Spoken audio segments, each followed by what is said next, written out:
Sujata college में पढ़ती थी। वो बहुत खूबसूरत थी। उसी कॉलेज में एक राहुल नाम का लड़का सुजाता को बहुत चाहता था, पर सुजाता सिर्फ अपनी पढ़ाई में ही लगी रहती थी। पूरे कॉलेज में सबसे अच्छे नंबर वही लाती थी। आज सुबह से ही उसकी तबीयत ठीक नहीं लग रही थी, इसलिए उसने उठने में देर कर दी थी। सुबह के 9:30 बज चुके थे। ओह नो, 9:30 बज चुके हैं। मुझे 10 बजे तक कॉलेज में भी पहुंचना है।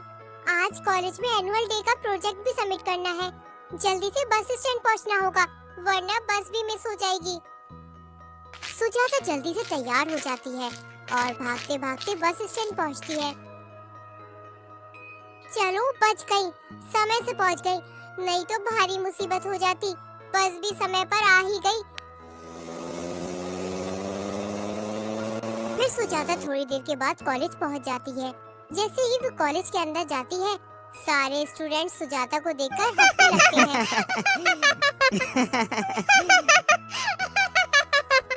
सुजाता को कुछ समझ नहीं आ रहा था कि आखिर सारे स्टूडेंट उसे देखकर हंस क्यों रहे हैं। सुजाता जैसे ही आगे बढ़ती है, सभी स्टूडेंट्स और जोर से हंसने लगते हैं।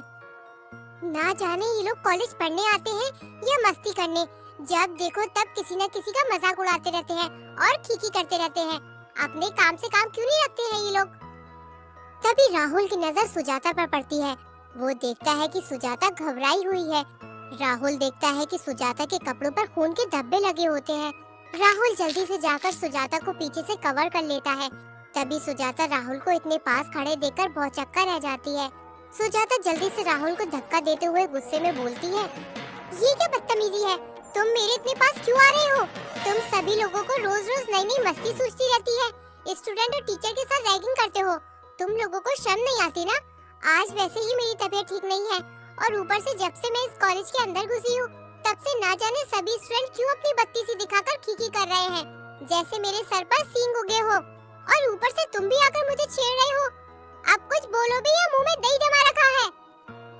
राहुल पहली बार सुजाता से कुछ बोलने वाला होता है, पर वो घबराहट में कुछ बोल ही नहीं पाता। सुजाता, वो मैं तो तुम ही वो। राहुल सुजाता के सामने कुछ भी नहीं बोल पाता। सुजाता गुस्से में राहुल से बोलती है, अब वो पे ही अटके रहोगे? चलो जाओ यहाँ से, वरना मेरी चप्पल को तुम तक पहुँचने में देर नहीं लगेगी। ना जाने कहाँ से आ जाते हैं, पूरे कॉलेज में एक से एक बढ़कर नमूने हैं। ओ सुजाता, मैं बोल रहा था। अरे कितने बेशर्म हो तुम, लगता है तुम मार खाकर ही मारोगे। सुजाता इतनी चिड़ी चिड़ी हो रही थी कि वो राहुल की बात सुन ही नहीं रही थी। उसके बाद राहुल सुजाता को हाथ पकड़कर एक साइड ले जाने लगता है। सुजाता का गुस्सा अब 7वें आसमान पर था। सुजाता अपना हाथ छुड़ाती है और राहुल को एक जोरदार तमाचा जड़ देती है। राहुल बेचारा अपना गाल पकड़कर ही रह जाता है। फिर वो उससे आगे कुछ नहीं बोल पाता। तुम्हारी हिम्मत कैसी हुई मेरे हाथ पकड़ने की? मैं अभी जाकर प्रिंसिपल से शिकायत करती हूँ। इधर सभी स्टूडेंट फिर से जोर जोर से हंसने लगते हैं। सुजाता को लगता है कि राहुल उसके साथ बदतमीजी कर रहा है। सुजाता बिना किसी से बात किए प्रिंसिपल ऑफिस चली जाती है और राहुल के बारे में शिकायत करती है। राहुल भी पीछे पीछे प्रिंसिपल ऑफिस आता है और फिर राहुल बताता है, वो आपके कपड़ों पर खून का धब्बा लगा हुआ था। मैं आपको यही बताना चाहता था, पर आप तो मेरी बात सुनना ही नहीं चाहती थी। अरे आपको मैं एक साइड ले जाकर बताना चाहता था कि आपने मुझे एक जोरदार तमाचा खींचकर मार दिया और मुझे बोलने का मौका तक नहीं दिया। सुजाता को अपने किए पर बड़ा अफसोस होता है, पर वो कुछ कह नहीं पाती। उससे पहले ही राहुल वहाँ से चुपचाप चला जाता है। तभी प्रिंसिपल सुजाता से बोलते हैं, देखो लड़की, ये कॉलेज है, यहाँ कई सारे बच्चे पढ़ने आते हैं। आपकी इस हरकत पर उन बच्चों के ऊपर क्या असर पड़ेगा?